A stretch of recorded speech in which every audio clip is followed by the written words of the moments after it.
Tidak sedikit yang menduga ada kekhawatiran yang begitu besar di balik perubahan jadwal analog switch off tahap 1 yang seharusnya dilakukan pada 17 Agustus 2021 menjadi April 2022. Dan pada akhirnya, latar belakang kekhawatiran itu terjawab melalui talk show virtual Kementerian Kominfo pada Kamis 12 Agustus 2021. Yang kami khawatirkan selama ini adalah masyarakatnya, bagaimana pemirsaanya, apakah mereka siap untuk menyiapkan perangkat penerima digital tadi. Kami juga merasa dirugikan. Kenapa? Nah, tentunya akan kehilangan pemirsa.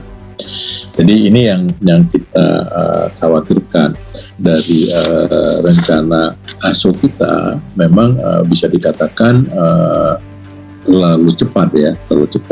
Saya tidak semua, tapi ada beberapa negara seperti China, Singapura, Australia, Inggris, dan Italia, rata-rata itu mulai menetapkan ASO sampai ke ASO-nya itu rata-rata 5-7 tahun. Syafril menyebut, mengkomparasikan analog switch off Indonesia dengan negara-negara lain yang disebutnya butuh waktu lebih lama bertransformasi dibanding Indonesia yang diklaimnya hanya 2 tahun pasca Presiden Jokowi menandatangani Undang-Undang Cipta Kerja. Pernyataan ini kemudian dibantah Wakil Ketua Bidang Regulasi Pemerintah Gabungan Pengusaha Elektronik atau Gabel, Jugianto, yang menyebut bahwa digitalisasi penyiaran di Indonesia bukanlah sesuatu yang baru. Saya ingin highlight lagi ya, bahwa analog switch off ASO ini bukan hal baru sebenarnya. Kita udah mulai dari tahun 2017, di mana kita itu sudah punya device-nya. Jadi Anda bisa mundur sampai 2017, zamannya Pak Fatul. 4 bulan dari masa berakhir, baru kita bisa mulai. Kita itu sudah punya inisiatif untuk jadi salah satu negara ASEAN yang punya kemampuan untuk switching ke digital. Kita itu adalah sebenarnya inisiator loh. Jadi di negara-negara ASEAN itu, kita itu inisiator untuk TV digital. Tahun 2017, sebenarnya analog switch off ini bukan hal baru yang patut kita khawatirkan. Yang menjadi concern dari semua orang itu adalah kesiapan industri. Jugianto menegaskan bahwa digitalisasi penyiaran di Indonesia tidak perlu disikapi dengan kekhawatiran yang berlebihan, apalagi bersembunyi di balik alasan masyarakatnya yang tidak siap. Padahal dari hasil survei Kementerian Kominfo dari tahun-tahun kebelakang yang dipaparkan di acara yang sama pula menyebutkan bahwa mayoritas masyarakat mengetahui, tertarik, dan mau berpindah dari analog ke digital.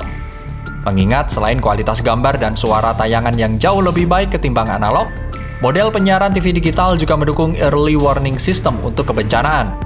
Sehingga jika terjadi potensi bencana, maka memungkinkan perangkat TV digital akan secara otomatis mengirimkan peringatan dini bencana agar masyarakat siap. Apalagi Indonesia merupakan negara yang rawan bencana. Dan perlu diketahui, pemerintah Indonesia sebenarnya sudah membangun infrastruktur TV digital sejak tahun 2012. Hitung mundur saja, sudah berapa lama masyarakat Indonesia tidak mendapatkan tayangan televisi yang berkualitas yang bisa memenuhi hak-hak penonton, sekaligus jaminan keselamatan bagi masyarakat dalam hal mitigasi bencana.